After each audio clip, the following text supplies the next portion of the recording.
چونکہ ایام عزا جو ہے وہ بالکل نزدیک ہے اور کچھ ہی دنوں کے بعد جو ہے وہ ایک مرتبہ پھر ایام غم شروع ہو جائیں گے، ایام عزا شروع ہو جائیں گے، محرم الحرام کی مجالس کے سلسلے کا آغاز ہو جائے گا، بلکہ بہت ساری جگہوں پر تو باقاعدہ تیاریاں شروع ہو چکی ہیں۔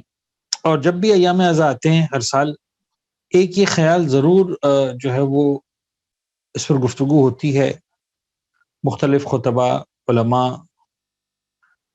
ذاکرین، اصحاب منبر اس موضوع پر بھی ڈسکس کرتے ہیں کہ فلسفہ عزا کیا ہے، محرم کی عزاداری کیوں، اور اگر بہت ہی ہم جسے کہتے ہیں نا کہ موضوع سے مختص کر کے بات کریں تو کیا یہ صرف ایک رسمی عزاداری ہونی چاہیے کہ ایک رسم ہے جو ہم ہر سال پوری کر دیتے ہیں، اور کیا اس رسم کے علاوہ اس کے اندر اور کچھ نہیں ہے؟ اور سوال پیش کرنے کا یہ انداز ہی اس طرح کا انداز ہے کہ پہلے مرحلے میں ہر سوال سننے والا وہ پیچھے ہٹ جاتا ہے اور کہتا ہے کہ نہیں، یہ تو نہیں ہو سکتا کہ جو ہے وہ ایام عزا صرف اس لیے ہو کہ ہم ایک عزاداری کی رسم کو پورا کریں اور بات ختم ہو جائے، بلکہ اس کا کوئی نہ کوئی مقصد ہونا چاہیے، کوئی نہ کوئی اس کا ہدف ہونا چاہیے، کوئی نہ کوئی ایسا پوائنٹ ہونا چاہیے کہ جس مقصد کے حصول کی خاطر ہم اس رسم عزا کو بپا کرتے ہیں۔ عزیزان، ایک بہت چھوٹا طالب علم ہونے کے ناطے ان دسیوں سالوں کے مباحثات، مطالعات اور خاص طور پر علماء کرام کے ساتھ مذاکرات اور مباحثات، جن نتائج پر ہم پہنچے ہیں اس میں میں چاہ رہا ہوں کہ جتنا کھل کر سوال کیا ہے اتنا ہی کھل کر جواب دیا جائے کہ یہ جو سوال پوچھنے کا انداز ہے کہ کیا یہ ایام عزا صرف رسم عزا کے لیے ہے؟ جواب یہ کہ ہاں، یہ ایام عزا صرف رسم عزا کے لیے۔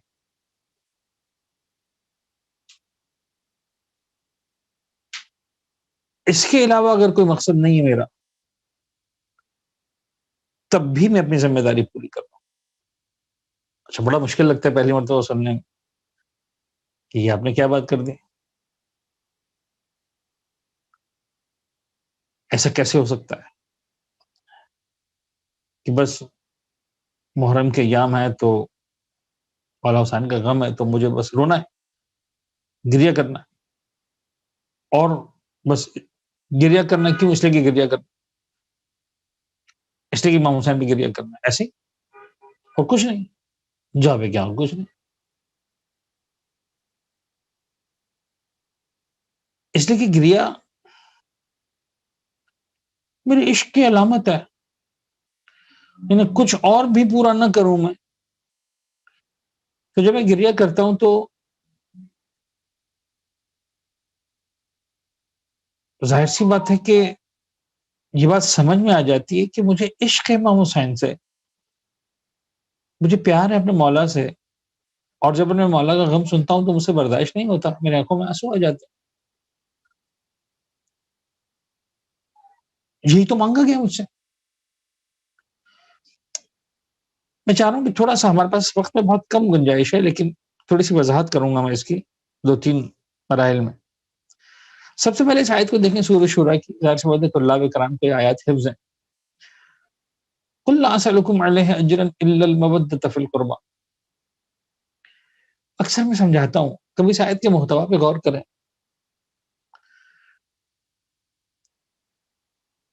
لا اسألکم علیہ اجرا، پیغمبر کرم ارشاد فرما رہے ہیں مجھے کچھ نہیں چاہیے، لا اسألکم، میں کسی چیز کا سوالی نہیں ہوں، علیہ، اس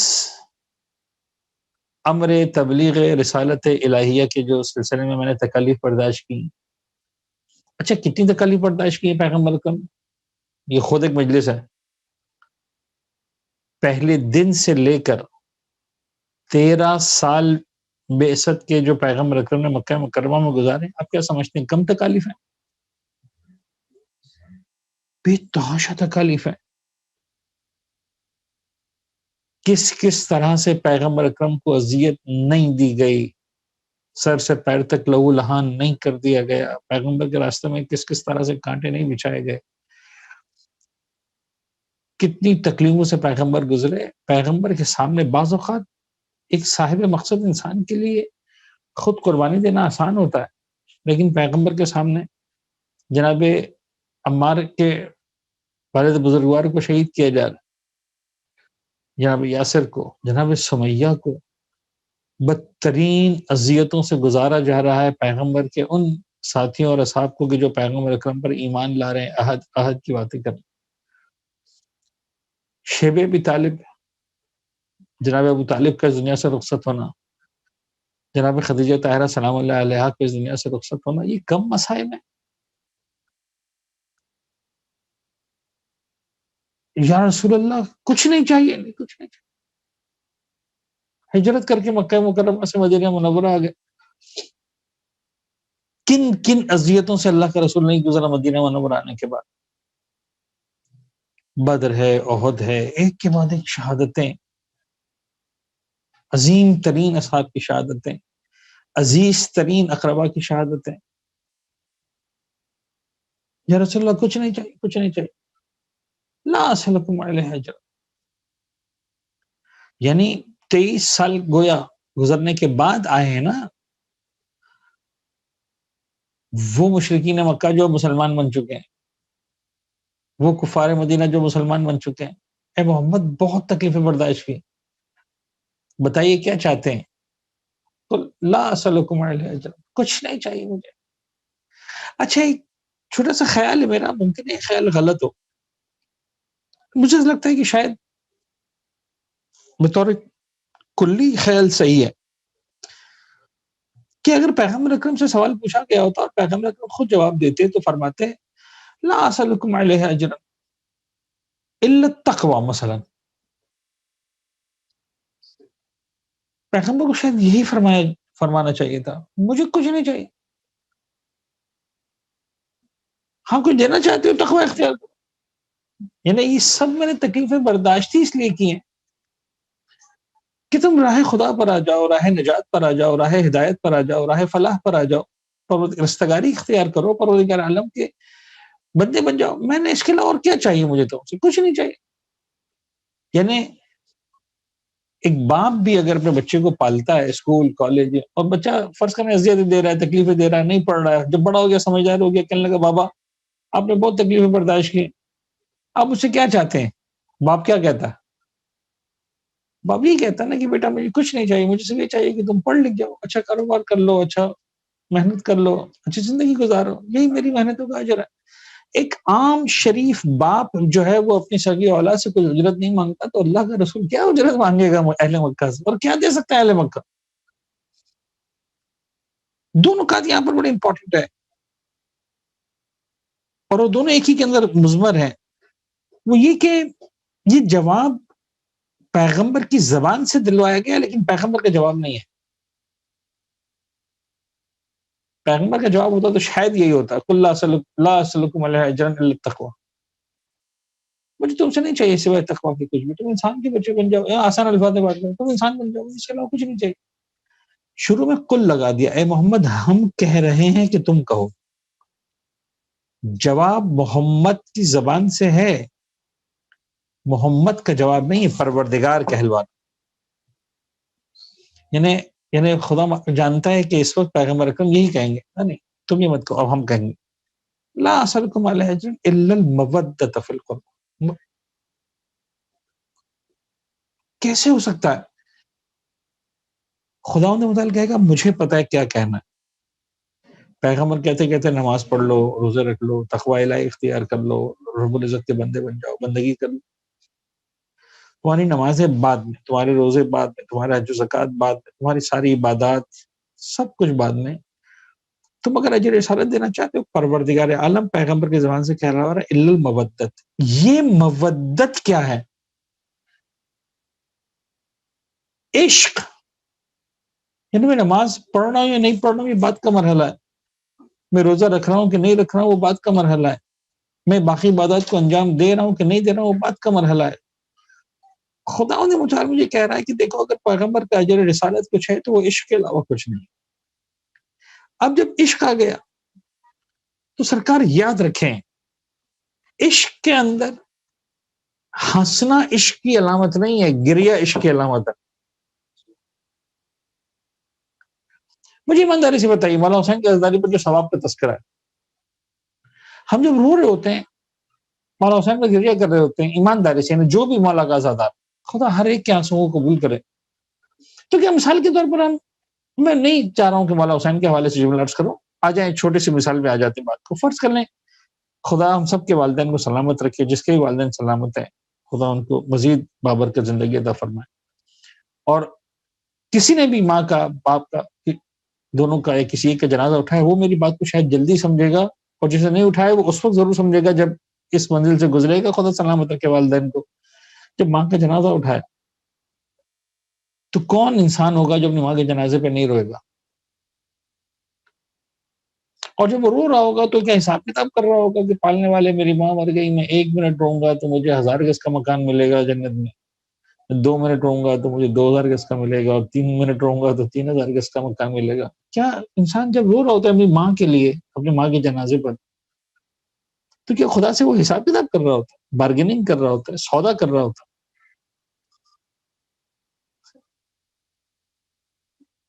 کوئی بھی انسان آپ کو آ کے روک دے، یار تم کیوں رو رہے ہو، کہ تمہارا رونا بے مقصد ہے، اس رونے کا مقصد کیا ہے؟ آج تک میرے خیال میں شیعہ تو شیعہ دنیا کے کسی بھی مسلک و مذہب و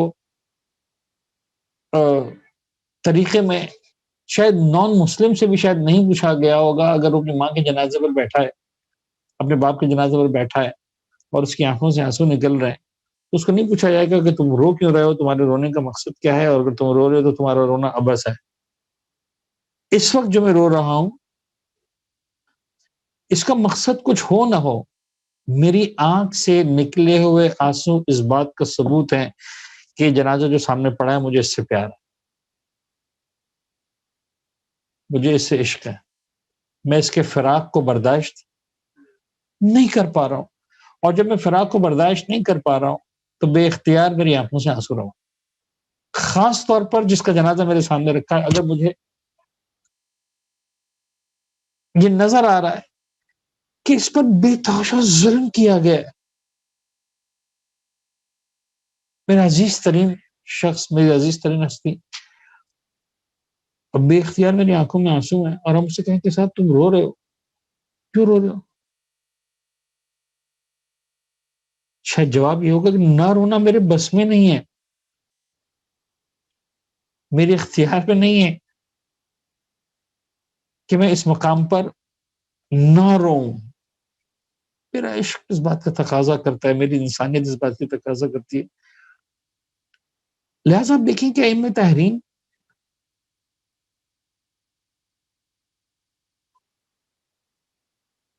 واقعہ کربلا کے بعد سے مولانا سید سجاد کرجا فرماتے رہے، کسی مقام پر مجھے نظر نہیں آیا کہ امام نے خود یا کسی رونے والے کو روک دیا ہو کہ تم اگر ابا سے رو رہے ہو تو بیکار رو،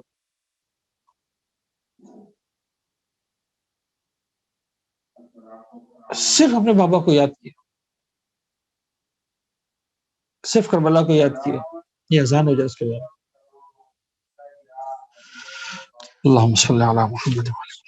تو میں عرض کر رہا تھا کہ ائمہ تحریم کی زندگیوں کو اٹھا کر دیکھیں، مولانا سید سجاد ہیں، امام باقر ہیں، امام صادق ہیں، انہوں نے علی الاطلاق کوئی قید و قیود نہیں لگائی ہیں، خالصتاً عزاداری کی بات، من بکاؤ ابکاؤ تباہ کرے حسین وجبت ختم ہو گئی بات، حسین پر رو، حسین کو یاد کرو، حسین کو سلام کرو، حسین کی زیارت کرو، حسین کا تذکرہ کرو۔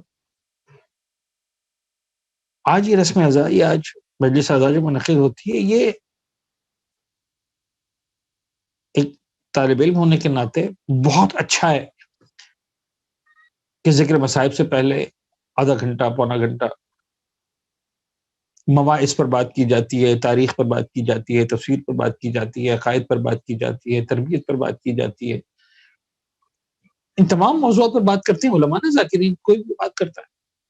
ائمہ کے دور میں جا کر دیکھیں مجالس امام حسین میں کیا ہوتا تھا.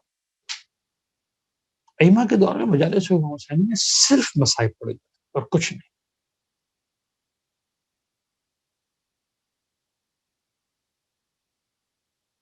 ائمہ طاہرین جب مولا حسین کے ذاکرین کو بٹھاتے تھے، مولا حسین پر مصائب پڑھے جاتے تھے، خود نیچے بیٹھے ہوتے تھے، تو وہ ذاکر کیا امام کو سکھاتا تھا کیا بیٹھ کر؟ امام کہتے تھے مصائب پڑھ. وہ مصائب پڑھتا تھا. کیا کوئی نئے مصائب پڑھتا تھا؟ کوئی مصائب بھی نہیں پڑھتا تھا. ظاہر سی بات ہے کہ وہی ساری باتیں پڑھتا تھا جو اہل بیت نے اس کو بتائی تھی، اور سید سجاد نے بتائی ہوں گی، خانواد عصمت کے افراد نے جو بتائی تھی باتیں، مورخین نے جو بتائی تھی، وہ انہیں کو پڑھتا تھا. کریا ہوتا تھا، آنسو بہائے جاتے تھے. یعنی یہ میں اور آپ ہیں جو چاند کے لیے جو ہے وہ انتظار کرتے ہیں کہ اناؤنسمنٹ ہو جائے، فلاں کمیٹی اناؤنس کر دے اور فلاں لوگ اناؤنس کر دیں.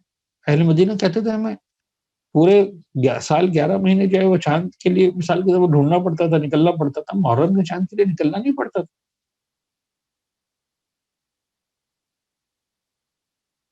جیسے محرم کا مہینہ آتا تھا، سید امام صادق کے گھر سے گریے کی اتنی آواز بلند ہوتی تھی، اس طرح سے گریا ہوتا تھا، ہمیں پتہ چل جاتا تھا محرم کا چاند نظر آ گیا.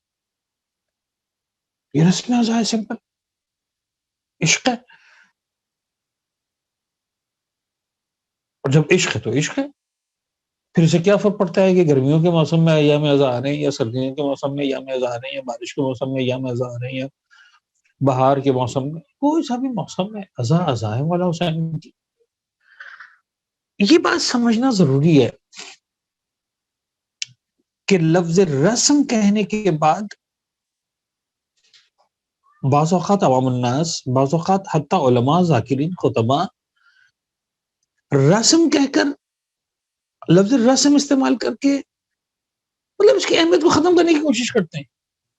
سوال کا انداز ایسا ہوتا ہے، کیا رسمی عزاداری کرو گے؟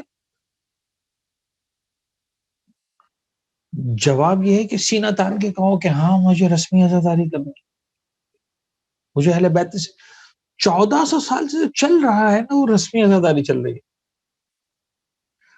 اور رسم ہے اس لیے باقی ہے.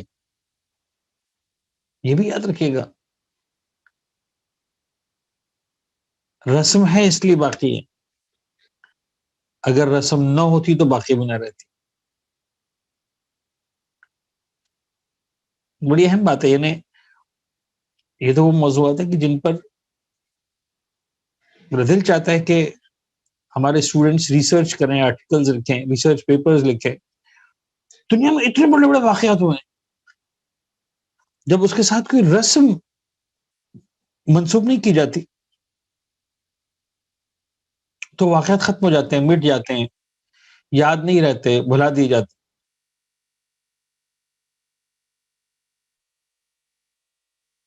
ابھی چند سال پہلے 9/11 کا ایک واقعہ ہوا. کوئی رسم منسوب نہیں کی گئی اس سے، کوئی رسم منسلک نہیں کی گئی اس سے.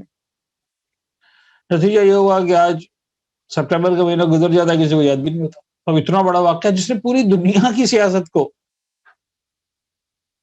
تبدیل کر کے رکھ دیا، دنیا کے پورے مزاج کو تبدیل کر کے رکھ دیا، اتنا زیادہ امپیکٹ. میں صحیح غلط کی بات نہیں کر رہا، کون مجرم کون مجرم نہیں، اس کی بات نہیں کر رہا، کلی بات کر رہا. کوئی رسم نہیں تھی، بھول کے لو. حسین بن علی کی ایسا کیوں نہیں بھولے؟ اس لیے کہ رسم گریا کی بنیاد رکھی تھی زینب کبریٰ نے. مجھے ایک روایت بتائیے نا کہ شام کے زندان میں رہائی سے پہلے شہزادی زینب نے کہا کہ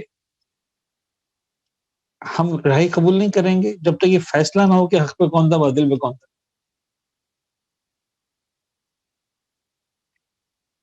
پہلے بلاؤ عدالت، ہم لوگوں کو بتائیں گے حسین نے کس لیے جان دی. نہ کچھ نہیں. عزیز ہماری ایک ہی شرط ہے، حسین کو رو نہیں سکے.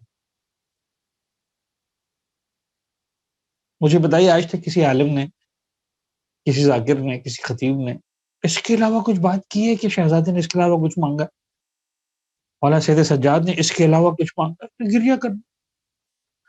اچھا گریہ کرنا کیسی چیز ہے؟ اب میں یہ عرض کر دوں آپ کی خدمت میں البتہ کہ یہ اہل بیت اطہار کی یہ جو تدبیر ہے، یا بہت ہی بڑے معنی میں اگر میں لفظ استعمال کروں کہ جو اہل بیت اطہار کی سیاست ہے، اس کے بے شمار مقاصد ہوں گے جو حاصل ہوں گے اہل بیت کو اور ہم کو. میں سے انکار نہیں کرتا. اور جب گریہ کرنے بیٹھتا تو 50 لوگ آگے سوال کرتے ہیں رو کیوں رہے ہو؟ تو آج دنیا کے آلموسٹ کونے کونے میں مولانا حسین کا نام، مولانا حسین کا غم، مولانا حسین کی رسم اعزاز پہنچی. اچھا کسی کو نقصان بھی نہیں، ہم اپنا روتے ہیں، اپنا سینہ پیٹتے ہیں، اپنا ماتمداری کرتے ہیں، اپنا جو ہے وہ عزاداری کرتے ہیں. کیا کر رہے ہو؟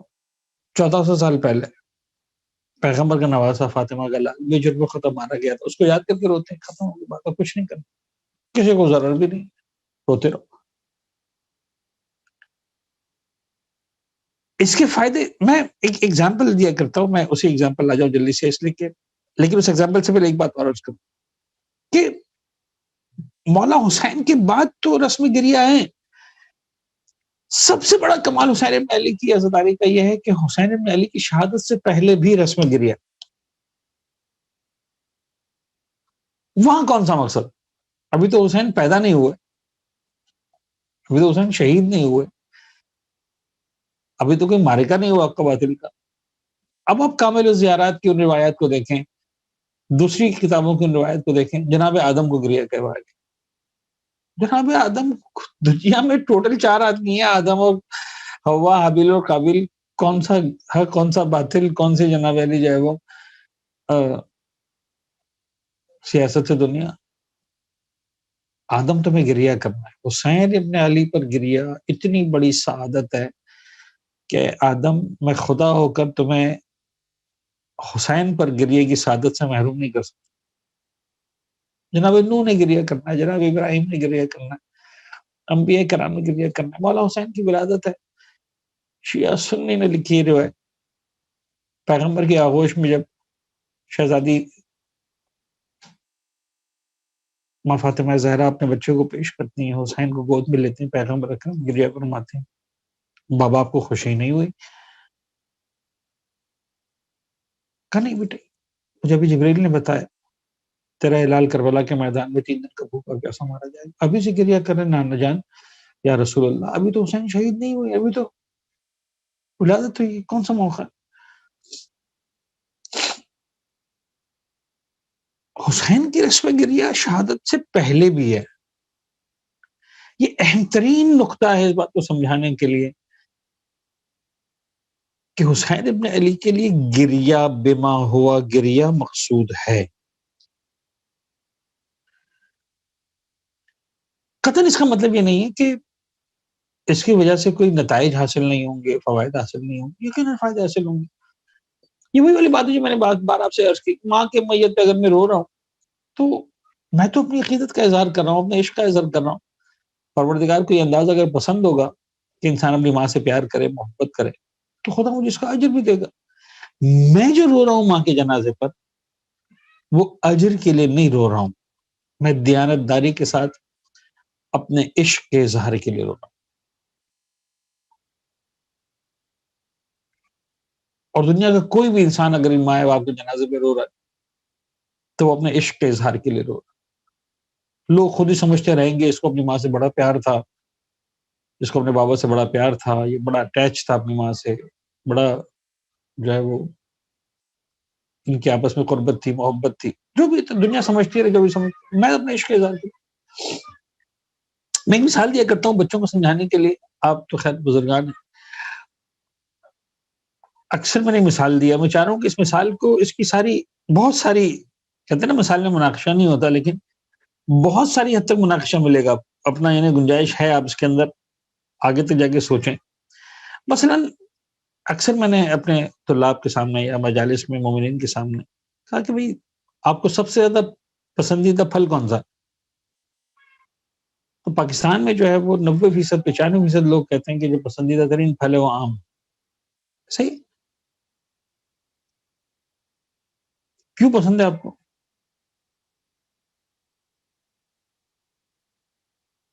آم کیوں پسند ہے آپ کو؟ کیا جواب ہے اس کا؟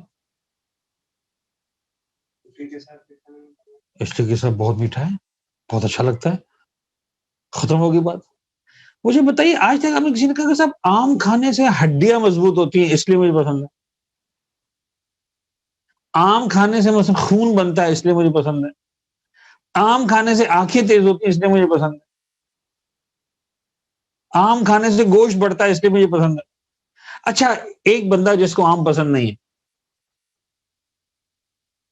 بہت سے لوگ ہیں نا، 1%، 2%، 5% جو نہیں کھاتے، ان کے آپ سامنے جتنے قصیدے پڑھنے پڑے، سب آم کھاؤ گے تو تمہارا خون صاف ہو جائے گا، اور آم کھاؤ گے تو تمہاری ہڈیاں مضبوط ہو جائیں گی، اور آم کھاؤ گے تو تمہارے مثلا جو ہے وہ بدن سے یہ بیماریاں دور ہو جائیں گی، اور آم کھاؤ گے تو وہ کھا لے گا. وہ کہا صاحب ہڈیاں مضبوط کرنے کے لیے میں دودھ پی لوں گا، پتہ نہیں گوشت بڑھانے کے لیے میں فلاں چیز کھا لوں گا، آنکھوں کے لیے میں فلاں چیز کر لوں گا، مجھے آم نہیں کھانا. اچھا، یہ جواب کبھی غور کیجئے گا کہ آم پسند ہے اس لیے کہ مجھے پسند ہے میٹھا ہے، بہت اچھا پھل ہے، ذائقہ بہت پسند ہے اس کا. ایسا ہی 2 سال کا بچہ بھی یہی جواب دیتا ہے، 80 سال کا بوڑھا بھی یہی جواب دیتا ہے، اور یہ دونوں سے جواب قابل قبول ہے.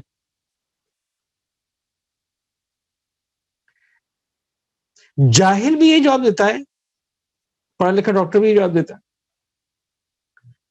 آپ یہ نہیں کہتے کہ ڈاکٹر صاحب آپ پڑھے لکھے انسان ہو، آپ کو یہ زیب نہیں دیتا کہ آپ کے مجھے آم پسند ہے اس لیے کہ آم اچھا ہے، آپ پسند. آپ ڈاکٹر ہیں، پڑھے لکھے ہیں، تو آپ کا جواب کچھ اور ہونا چاہیے. اس کے اندر وائٹامنز ہیں، اس کے اندر پتہ نہیں یہ ہے، اس کے اندر بابا مجھے پسند ہے. تو جب بندہ کھا رہا ہوتا ہے آم، تو وہ اسی لیے کھا رہا ہوتا ہے، اس کو پسند ہے، زبردست طریقے سے کھائے جا رہا ہے. ایسے ہی اچھا، وہ صرف اور صرف اس لیے کھا رہا ہے کہ اس کو پسند ہے. تو کیا پروردگار اس کے نتائج سے اس کھانے والے کو محروم کر دیتا ہے؟ کہ بھئی بندے دیکھ فلاں آدمی نے کھایا تھا اس لیے کہ اس کو پتا تھا کہ جب وہ آم کھائے گا تو اس کا خون صاف ہوگا، اس کی ہڈیاں مضبوط ہوں گی، اس کی آنکھیں تیز ہوں گی، لہٰذا اس کو تو سارے فائدے ملیں گے. تو نے تو اس چکر میں کھایا ہی نہیں، تو نے تو اس لیے کھایا کہ تجھے پسند ہے، لہٰذا تیری نہ ہڈیاں مضبوط ہوں گی، نہ تیرا خون صاف ہوگا، تجھے کوئی فائدہ نہیں ملے گا، تجھے صرف زبان کا ذائقہ ملے گا، مٹھاس ملے گی. ایسا ایسا نہیں. جس کو پتا ہے آم کے کیا فائدے ہیں، خدا اس کو بھی فائدہ دیتا ہے. جس کو نہیں پتا آم کے کیا فائدے، خدا اس کو بھی فائدہ دیتا ہے. مجھے آم اس لیے پسند ہے کہ مجھے پسند ہے، ذائقہ پسند، ختم ہوگی بابا. اس کے لیے کسی خاندان میں پیدا ہونا ضروری نہیں ہے، اس کے لیے کسی خاص زمانے میں پیدا ہونا ضروری نہیں ہے. اس کے لیے وہ ذائقہ ہونا چاہیے. اگر وہ ہے زبان میں ذائقہ تو آم پسند آئے گا، نہیں ہے تو پسند نہیں آئے گا. وہ چاہے کسی خاندان میں پیدا ہو، چاہے کسی رنگ و نسل میں پیدا ہو، کسی علاقے میں پیدا ہو. حسین بن علی کے لیے بھی ایسا ہی ہے، جس کے پاس طہارت وجود ہوگی اسے حسین سے عشق ہوگا، چاہے کسی رنگ میں پیدا ہو، کسی نسل میں پیدا ہو، کسی قبیلے میں پیدا ہو. جس کو حسین سمجھ میں نہیں آتا اس کو نہیں آتا، چاہے کسی قبیلے میں پیدا ہو. مجھے اور آپ کو یہ جو ہے نا الا المودۃ فی القربہ، وہ یہاں تک نظر آتی ہے. ماں باپ سے مجھے اور آپ کو محبت ہے، مودت نہیں ہے. اہل بیت اطہار سے ہم کو مودت ہے. فرق کیا ہے؟ فرق یہ ہے کہ اگر کسی کی ماں کا انتقال 20 سال پہلے ہوا ہے نا، تو 20 سال کے بعد وہ چاہے بھی کہ پہلے سال کی طرح رو کے دکھائے جو اس کی ماں کا انتقال ہوا تھا، نہیں رو سکتا، اس کے بس میں ہی نہیں.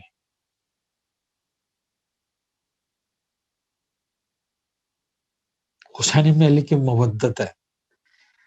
جیسا زندگی میں پہلی بار رویا تھا، اگلے سال اسے اور زیادہ روتا.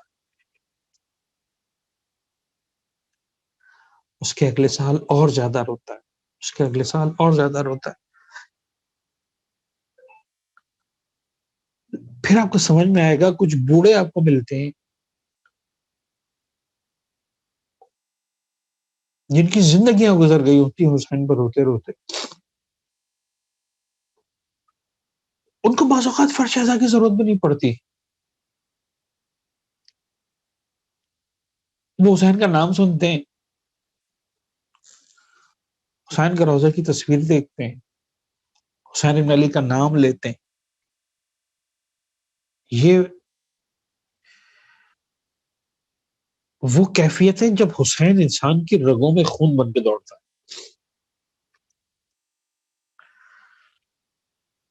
تو سمجھانا صرف یہ ہے کہ قطعاً میری ان ساری باتوں کا مطلب، جب میں نے شروع میں کہا کہ ہاں مجھے صرف رسم عزاداری کرنی ہے،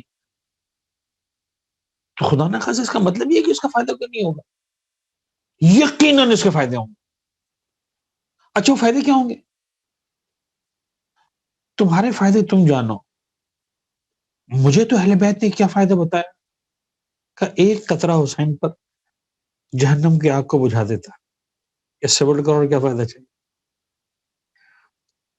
ایک قطرے کے بس تمہیں پروردگار جنت نصیب کرتا ہے. اس سے بڑھ کر تمہیں اور کیا فائدہ چاہیے؟ ان دنیا کے معاملات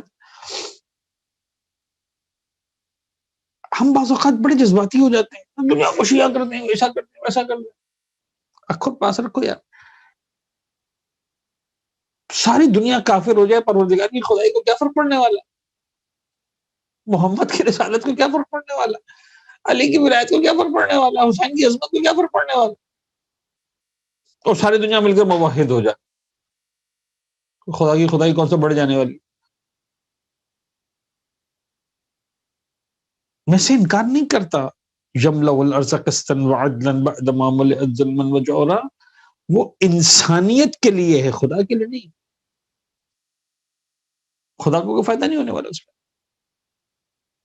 جو بھی زمانے کے امام کریں گے انسان کا اپنا بھلا ہوگا. انسانیت خود سکون میں آئے گی.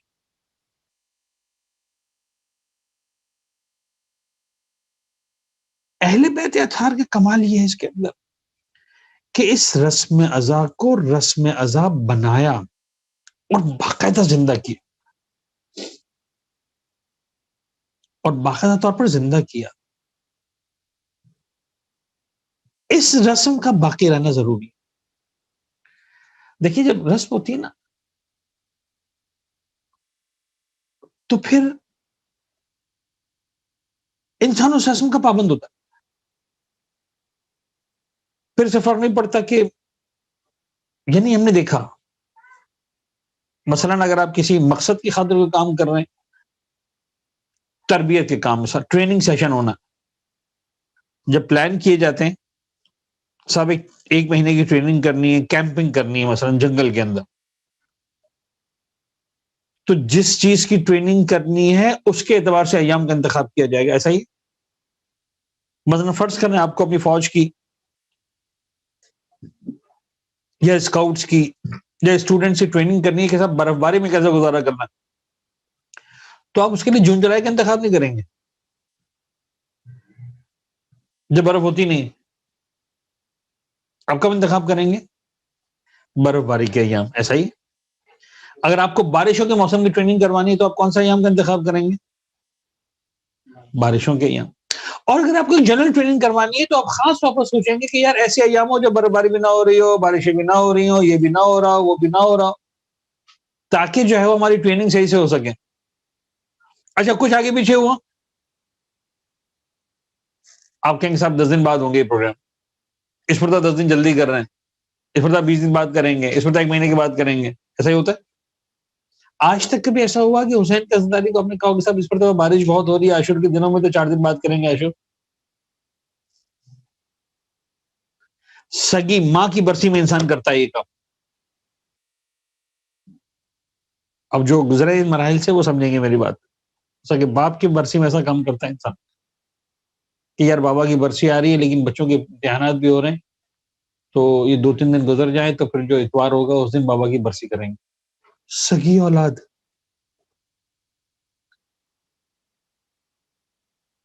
اپنے باپ کی برسی کو 4 دن مؤخر کرنے پہ تیار ہو جاتی ہے. سنگی اولاد اپنی ماں کی برسی کو 5 دن معجل یا مؤخر، جلدی یا دیر کرنے پہ تیار ہو جاتی ہے. آج تک کسی نے حسین میں لیکن ایسا کیا کہ اس مرتبہ جو ہے وہ حسین کا غم جو ہے وہ عاشور جو ہے وہ پہلے منا لوں گا بعد میں. عاشور ہے، ایام ازاں اس مرتبہ صاحب برفباری کے دن آ رہے ہیں تو 1 مہینہ دیر سے کر دیتے محرم کو. کبھی بھی نہیں ہو سکتا، کیونکہ اس کا تعلق عقل سے نہیں ہے، اس کا تعلق عشق سے ہے، اس کا تعلق دل سے ہے. قل لا اسألکم علیہ اجرا الا المودۃ فی القربى. موضوعات بہت سارے ہیں. شاعر اللہ کا جو لفظ استعمال ہوا ہے اس پر موضوع گنجائش نہیں کہ ہم شاعر اللہ کے لفظ کی تفصیل کے اندر جائیں. شعائر اللہ، اللہ کی نشانیاں. آیات، وہ بھی اللہ کی نشانی. میں آسان الفاظ میں سمجھاتا ہوں ہمیشہ اپنے بچوں کو، اسٹوڈنٹس کو. آیات ان نشانیوں کو کہتے ہیں جس کا تعلق عقل سے ہوتا ہے. شعائر ان نشانیوں کو کہتے ہیں جس کا تعلق دل سے ہوتا ہے. ماؤنٹ ایوریسٹ کو دیکھیں، K2 کو دیکھیں، اس کا تعلق عقل سے. اتنا عظیم پہاڑ، اس پہاڑی کا تذکرہ ہوگا، کہا جائے گا فی آیات. صفا اور مروہ کا تذکرہ ہوگا تو چھوٹی چھوٹی ٹیلیں، ایسے ہزاروں ٹیلیں پوری دنیا کے اندر بکھرے ہوئے. چھوٹی سی پہاڑی میں کیا کو پہاڑی بھی نہیں، جنہوں نے دیکھا وہ سمجھیں گے پہاڑی بھی نہیں صحیح طرح سے. ان الصفا والمروہ من آیات اللہ، نہیں، ان الصفا والمروہ من شعائر اللہ. اس صفا و مروہ کو دیکھ کر کس کو خدا یاد آئے گا؟ جس کا تعلق دل سے ہوگا. اس پہاڑی کو دیکھے گا، جناب ابراہیم کی اہلیہ یاد آئیں گی، جناب ہاجرہ یاد آئیں گی. دودھ پیتا اسماعیل یاد آئے گا، جناب ہاجرہ کا تڑپنا یاد آئے گا صفا اور مروہ کے اندر. کہے گا یار خدا کی خاطر کیا قربانی دی جناب ہاجرہ نے، کیا قربانی دی جناب ابراہیم نے، کیا قربانی دی جناب اسماعیل نے. ان پتھر کے ٹکڑوں کو دیکھو گے، اگر عشق ہوگا تو خدا یاد آئے گا، نہیں ہوگا تو یاد نہیں. یہ جو حمز الجنہ دیکھتے ہیں، علم دیکھتے ہیں، شبیہیں دیکھتے ہیں، تبرکات دیکھتے ہیں، ہمیں حسین ملی یاد آتے ہیں، اس کا تعلق عقل سے نہیں، اس کا تعلق عشق سے، دل سے. یہ ساری چیزیں ہم دیکھتے ہیں، ہمیں کربلا یاد آتی ہے. کسی شبی کو دیکھ کر ہمیں 18 سال کا قلیل جوان یاد آتا ہے. کسی شبی کو دیکھ کر ہمیں حسن کا قاسم یاد آتا ہے. کسی شبی کو دیکھ کر ہمیں 6 مہینے کا بچہ یاد آتا ہے. کسی شبی کو دیکھ کر ہمیں علمدار یاد آتا ہے. ہم فاطمہ زہرا کے گھرانے کے بچوں کا ماتم کرتے ہیں، گریہ کرتے ہیں. خدا سے دعا ہے کہ اہل بیت اطہار نے جتنی دیانت داری کے ساتھ، جتنی سچائی کے ساتھ، جتنی ایمانداری کے ساتھ، جتنی خلوص کے ساتھ، جتنی سادگی کے ساتھ یہ رسم ازا بپا کی، اور یہ رسم ازا اپنے اصحاب تک، نسلوں تک، دنیا کے کونے کونے تک پہنچانے میں اپنا کردار ادا کیا. خدا اس رسم ازا کو اسی دیانت داری کے ساتھ، اسی سادگی کے ساتھ، اسی خلوص کے ساتھ، اسی سچائی کے ساتھ پوری دنیا میں پہنچانے کی ہم سب کو توفیق عنایت فرمائے انشاءاللہ. یہ مؤسسہ جو دام درم سخن ہے، کسی انداز سے خدمت کر رہا ہے، اور وہ تمام افراد جو اس ادارے سے منسلک ہیں، جس انداز سے بھی شریک ہیں، خدا سب کی توفیقات میں اضافہ فرمائے. مولا حسین کے عزاداروں میں ہم سب کا نام شامل کریں. جب تک زندہ رہیں ہم اسی عشق کے ساتھ، اسی سادگی، سچائی، خلوص کے ساتھ فرش ازا حسین پر آتے رہیں، فرش ازا حسین کو سجاتے رہیں، فرش ازا حسین پر آنے والوں کی خدمت گزار بنے رہیں. اور خدا سے دعا ہے کہ اس فرش اعضاء کے ساتھ ہمارے نام کو ہمیشہ منسلک اور باقی رکھے، اور اسی انداز سے انشاءاللہ زمانے کے امام کے لشکر میں ہماری شمولیت ہو، مولا کے ہم رکاب ہو کر انشاءاللہ ہم اس رسم اعضاء کو آگے بڑھائیں۔ وآخر دعوانا ان الحمد للہ رب العالمین والحمد للہ رب العالمین۔